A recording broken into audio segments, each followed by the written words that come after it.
Hello, everybody. Welcome back to the Total Extreme Wrestling 2016 Developers Journal / Dev Diary. We are here on March the 8th because I can't remember the date ever.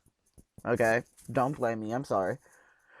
And I'm up early because I got a call, and there was a call on the phone, the house phone, in the middle of the night, pretty much. Not in the middle of the night, but 9 p.m., not 9 a.m. And I was just like, ugh.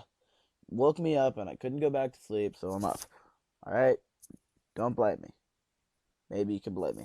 Anyways, we're on page 2. Maybe you don't care about that story at all. We're on page 2. We got match 7. Oh god, you see it. Oh well. March 8th, Sausage Fest penalty. My favorite named feature so far. The Sausage Fest penalty means that mainstream / entertainment based promotions or companies, other than those that are dedicated to female wrestling, are now required to hit a certain ratio of attractive women to male competitors per show, or they will get a penalty for not appealing to their core male audience.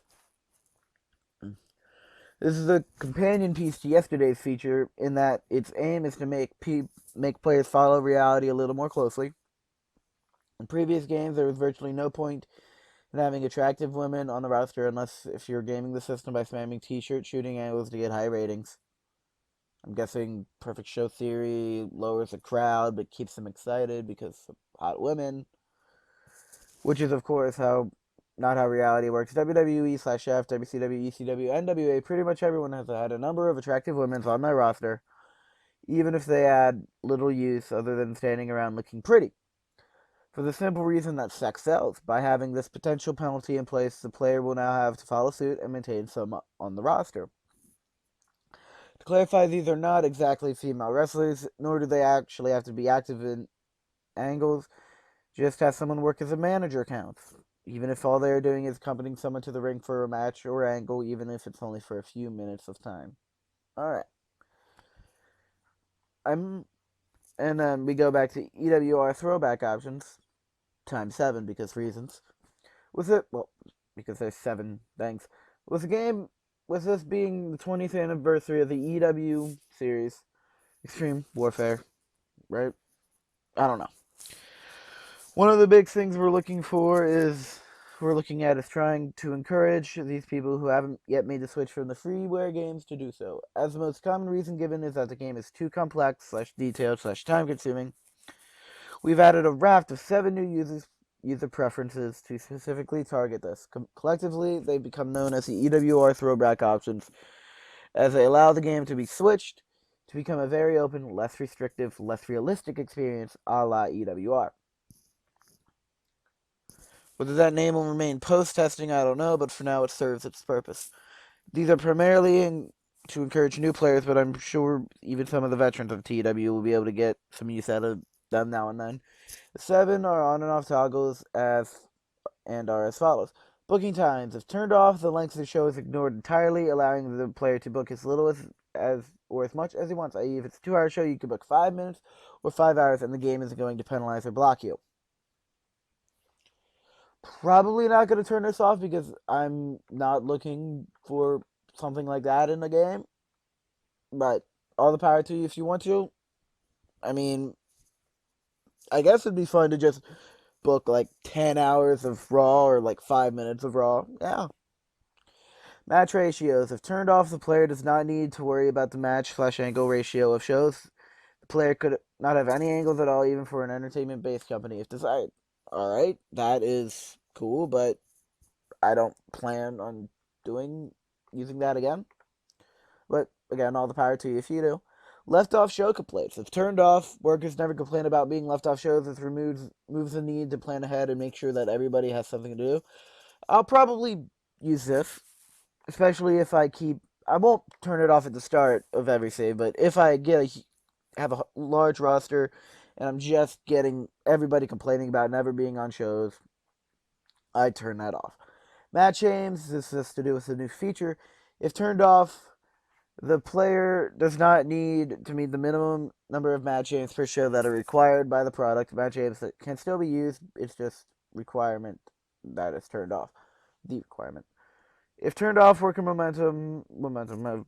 effects are disabled. This means there are no effects on match ratings and no complaints about it. They're still stored and visible, however. Oh god. They're still stored and visible, however.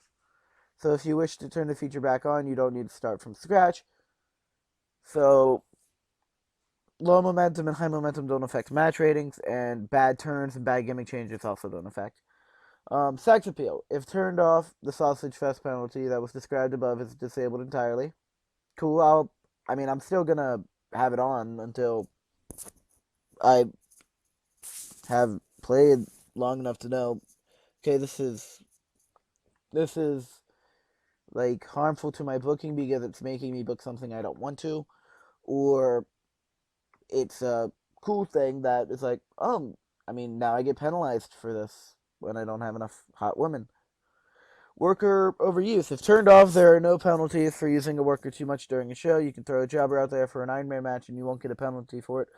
Although you would still, of course, have to deal with a poor match rating that would likely result. It's just a post-show penalty if you used X far too much on the show that is turned off.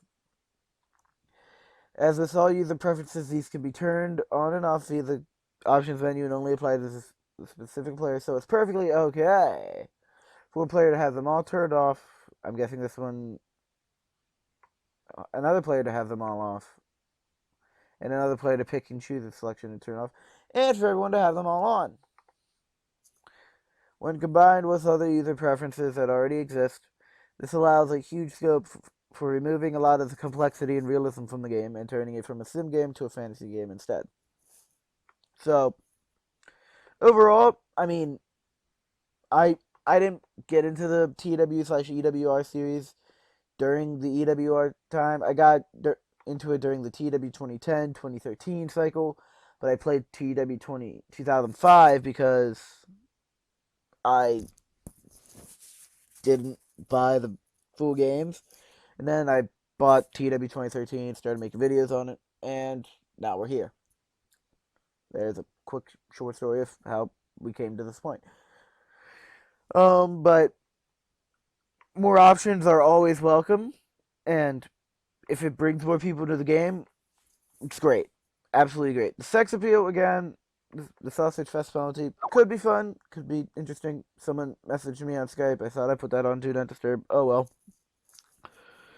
The video's almost over anyways, so sorry. Um, yeah, that's it. Anyways, guys, thank you all for watching. Hope you all enjoyed. Please leave a like, comment, and subscribe, and I'll see you guys in the next episode of the Total Extreme Wrestling 2016 Developers Journal / Dev Diary. Bye.